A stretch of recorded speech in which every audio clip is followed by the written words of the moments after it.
अस्सलाम वालेकुम दोस्तों, उम्मीद है आप सब खैरियत से होंगे। आज एक सोगो का फ़ैन हमारे पास है जो कि अपने मेन पाइप से टूट के अलग हो चुका है और बिल्कुल झूलने लगा था। तो 1 साल से ये पंखा जो है टूटने की वजह से बेकार पड़ा हुआ था और अभी जब मैं मार्केट गया इसके रेट मैंने मालूम किए तो इस वक्त 15,000 रुपये का ये फ़ैन हो चुका है। तो इसको इंशाल्लाह ताला रिपेंगे ताकि ये अभी गर्मियों के सीज़न में हमारे काम आ सकें। जाली इसकी वैसे ही टूटी हुई थी, ऊपर वाली निकल चुकी थी, उसको हटा दिया है, इसका पर हटा दिया है। ये लट्टू खोल लेते हैं, प्लास्टिक की फिटिंग हटा लें। जितने भी स्क्रूज़ लगे हुए हैं इसके, कहीं क्लिक सिस्टम है कहीं स्क्रू सिस्टम है, वो खोल लेते हैं। ये क्लिक सिस्टम है, ये इसका घुमाने वाला और स्ट्रेट रखने का ऑप्शन होता है। ये इसका पीछे का कवर हट गया है। अंदर से इसका हाल जो है वो अच्छा खासा बुरा हुआ है।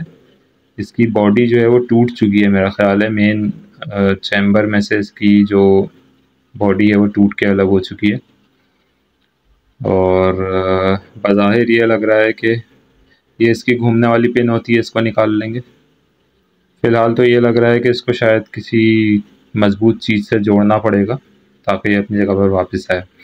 ये पीछे की इसकी मशीन होती है जो ऑस्किलेटिंग का काम करती है, इसको घुमाने का और स्ट्रेट रखने का काम करती है, मोटर के साथ फिट हुई होती है। इसको सबसे पहले हटा लेंगे। अच्छा खासा पंखा गंदा हो रहा है क्योंकि जब लिया गया था उस वक्त 3 से 4 हज़ार के दरमियान था और इस वक्त ये पंखा मार्केट में बहुत आराम से 15,000 रुपये का है। तो इसको ये देखिए जी, ये इसकी फिटिंग बैठेगी इंशाल्लाह ताला। जी, ये इस तरह बैठेगा और काम करेगा। मज़ीद इसको खोल लेते हैं। सामने की प्लेट के 3 स्क्रू खोलेंगे। इसको अलहदा करने के बाद इसका मेन चैम्बर जो है प्लास्टिक का, जो कि मोटर को होल्ड करता है और उसके साथ साथ नीचे वाले डंडे को भी होल्ड करता है, इसको अलग करेंगे। यही हमारा टारगेट है, इसको जोड़ना। इसके टूटने की वजह से ये पंखा जो है वो किसी काम का नहीं रहा है और बेकार हो गया, कबाड़िए को देने के काबिल है इस वक्त ये। तो कोशिश करेंगे इंशाअल्लाह ताला कि ये अच्छे से जुड़ सके और बिल्कुल पहले की तरह काम कर सके। इसका नीचे का चैम्बर भी मैं खोलूँगा सिर्फ इस तार को निकालने के लिए ना।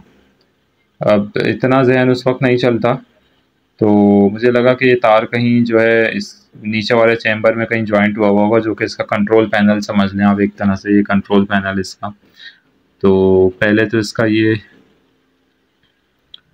जो एडजस्टमेंट की जगह होती है वो खोल लेंगे, जो ऊपर नीचे होने के एडजस्टमेंट होती है इसकी, यानी कि टिल्ट हो सकता है।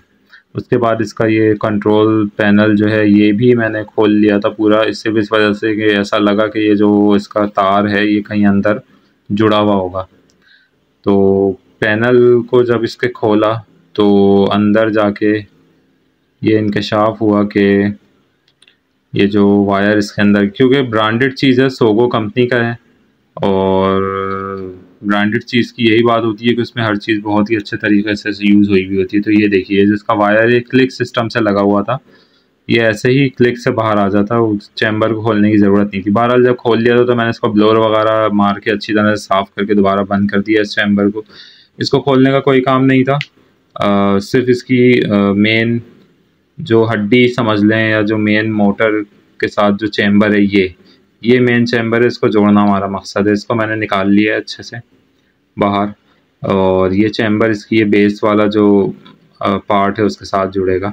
ऑस्किलेटिंग की पट्टी जो है ये इधर से भी निकाल लेंगे और मीनवाइल ये हर पार्ट्स इसका जो है वो बहुत अच्छे से मैं वॉश करने वाला हूँ और वॉश मैंने करके ही काम किया था। बट ये कि वीडियो बहुत लंबी हो गई थी, तकरीबन 1.5 घंटे की वर्किंग, 1.5 से 2 घंटे की वर्किंग थी, जिसको जब कंबाइन किया तो वॉशिंग की सारी वीडियोस मैंने आखिर में डाल दी कि किस तरीके से इनको बिल्कुल वॉश करके सर्फ से अच्छी तरह क्लियर करके फिर इनको साफ़ करने के बाद जोड़ा गया है। तो ये इसकी जगह है जो हड्डी पर बैठेगी और ये बहुत ही नाजुक जगह से टूटा है कि इसकी पूरी की पूरी कंट्रोलिंग, इसका वज़न और इसकी ऑस्किलेशन यानी कि लेफ़्ट टू राइट घूमना, ये सब इसी चीज़ के ऊपर जो है वो डिपेंडेंट है, जो कि अभी खोल रहा हूँ। ये देखिए ये बारीक सी हड्डी बाहर निकली है, इसके अंदर भी 3 स्क्रूज है। इसको हड्डी बोलेंगे, बारीक हड्डी यानी कि जो जैसे मोबाइल वगैरह में यूज़ होती है, हड्डी का वर्ड यूज़ होता है कि जो मेन स्ट्रक्चर समझ लें, मेन स्ट्रक्चर, ये इसका मेन स्ट्रक्चर है जो कि पूरी मोटर के साथ साथ पूरे स्टैंड के साथ उसको जोड़ के पूरा वज़न भी संभाला हुआ है, सारी फोर्स इसके ऊपर लग रही है।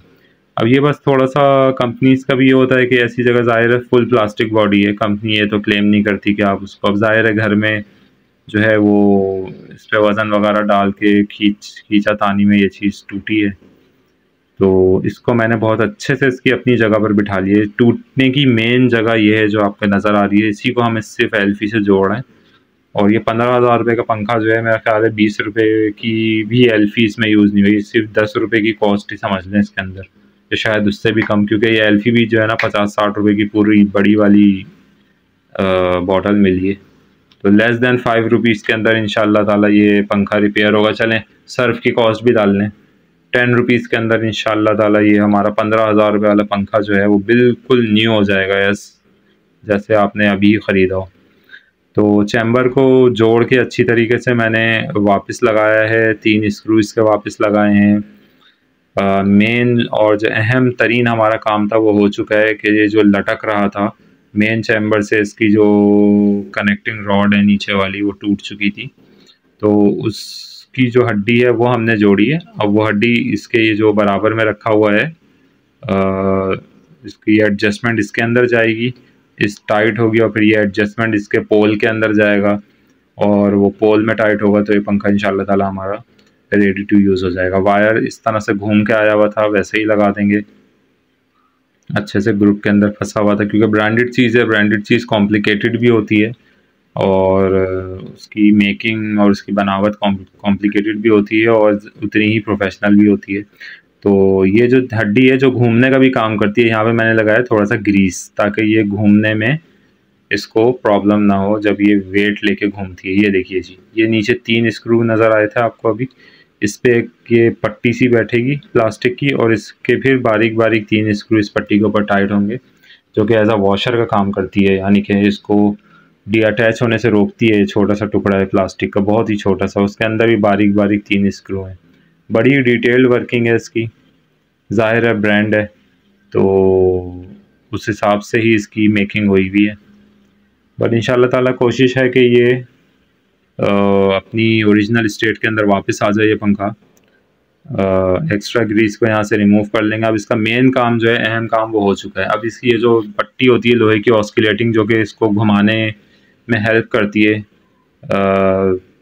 लेफ़्ट राइट ये घूमने में हेल्प करती है, ये बिल्कुल मुड़ चुकी थी, ख़राब हो चुकी थी। इसको हम प्लास की मदद से सीधा करेंगे दबा दबा के, क्योंकि नाजुक बहुत होती है, हल्का हल्का सा बस इसको बिल्कुल सीध में करने की कोशिश कर रहे हैं।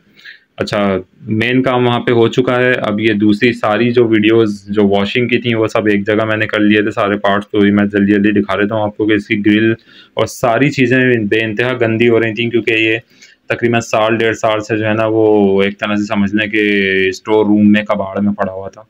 इसको बहुत अच्छे से सर्फ से मैंने बैक की ग्रिल और अब ये फ्रंट की ग्रिल साफ़ हो रही है, इसको अच्छे से साफ़ किया।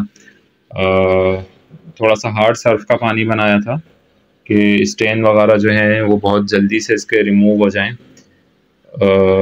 इसी तरह से दोनों ग्रिल्स को करने के बाद इसके पैनल को भी, जो कि इसके अंदर इसका सर्किट होता है, इसको करना नहीं चाहिए था पानी से, किसी भी सर्किट वाली चीज़ को पानी से वॉश नहीं करना चाहिए, मगर ये इतना गंदा हो रहा था कि मैंने इसको बहुत एहतियात के साथ हल्के हल्के पानी से वो कर लिया था गीले कपड़े के साथ। ये इसका मेन स्टैंड है, नीचे का इसका पेंदा और ये इसका डंडा है। ये देखिए जी, ये प्लास्टिक इसकी सील है, जब ये नया आया था तो नीचे लगी हुई थी, ये खुल के बाहर आई है। इसके जो पेंदा बोलेंगे इसको भी अच्छी तरीके से साफ़ किया, सर्फ से रगड़ के इसके पाइप को भी अच्छे तरीके से साफ़ किया है, जितना साफ़ हो रहा है उतना किया है, साइडों से भी और ऊपर से भी। ये तमाम वॉशिंग की वीडियोज़ एक साथ ही मैंने कर ली थी। इसमें मेन चैम्बर जो था वो भी सब ग्रीस में हो रहा था जब मैंने अभी रिपेयर किया उससे पहले, तो वो भी मैंने इसमें वॉश किया था, उसकी वीडियो भी क्लिप जो है, वीडियो क्लिप भी जो है, ये देखिए जी, ये चैम्बर है बिफोर वॉशिंग ना। इसको अच्छे से टूथब्रश की वजह से, जो मदद से, जो ख़राब टूथब्रश होता है उससे इसको, क्योंकि इसमें बहुत सारे कोने किनारे हैं जिसमें जो है ऑयल और ग्रीस वगैरह जो है वो फैल गया था, over the time of usages 3 4 5 साल, जितने भी साल ये यूज़ हुआ था पंखा। तो सोलर फैन होने की वजह से इस पंखे की ब्यूटी ही ये है कि ये ओनली 1.5 एम्पेयर की मोटर के ऊपर डिज़ाइन है। 1.5 एम्पेयर डीसी के ऊपर ये डिज़ाइन है। तो इसका मतलब ये है कि ये 1.5 एम्पेयर डीसी का मतलब ये है कि 12 वोल्ट के ऊपर ऑपरेट अगर ये हो रहा है, तो 12 multiply by 1.5 is equal to, अगर हम इसको थ्रू अडोप्टर भी रन करते हैं इस पंखे को, तो ये सिर्फ 18 वॉट खाता है एट फुल स्पीड।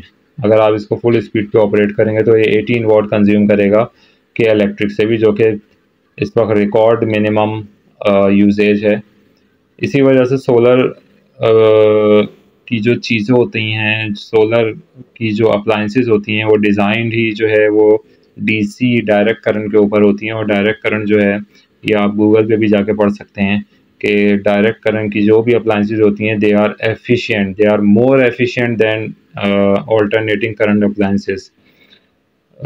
उसकी मिसाल, सबसे अहम और सबसे बड़ी मिसाल मोटर की है कि इंडक्शन मोटर के मुकाबले में BLDC और फिर परमानेंट मैग्नेट सिंक्रोनियस मोटर जो आजकल आई हुई हैं, जो कि सबसे कम ताकत वाले पंखे 30 वॉट वाले जो आए हैं जिसमें यूज़ हुई हैं। तो कहने का मकसद यही है कि जितनी चीज़ DC पे कन्वर्ट होगी उतनी ही वो एफिशिएंट ज़्यादा होगी, कम एनर्जी लेगी और ज़्यादा एफिशिएंसी देगी। तो ये पंखा भी सिर्फ 1.5 एम्पेयर लेगा 12 वोल्ट के ऊपर, यानी 18 वोल्ट पे ऑपरेट होकर आपको बेहतरीन हवा देता है और बहुत ही क्वाइट, और ज़ाहिर है ब्रांडेड है तो बिल्कुल भी इसमें शोर नहीं है। बहुत ही ज़बरदस्त किस्म का पंखा है ये।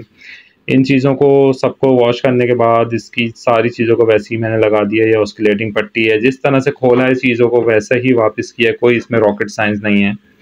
बस ये होता है कि जब इतनी कॉम्प्लिकेटेड चीज़ें होती हैं और आप जब किसी भी चीज़ को खोलें तो उसके जस्ट जैसे स्क्रू खोला और खोल के इस प्लास्टिक को हटा के वो स्क्रू अब उसकी अपनी जगह पे हल्का सा टाइट कर दें, यानी कि आपको अगर आपने चीज़ें खोल के बाहर डाल दी तो फिर आप उसको दोबारा बंद नहीं कर सकेंगे। तो ये एक बहुत प्रो टिप होती है किसी भी चीज़ को खोलने की, कि आप उसकी चीज़ें जो हैं वो एग्जैक्टली अपने जहन में रखें, या जो है उन चीज़ों को वापस स्क्रूज और नट बोल्ट्स वगैरह को वापस उनकी जगह पे हल्का सा हाफ टाइट कर दें, तो बाद में आपको उसको लगाने में बहुत आसानी होती है।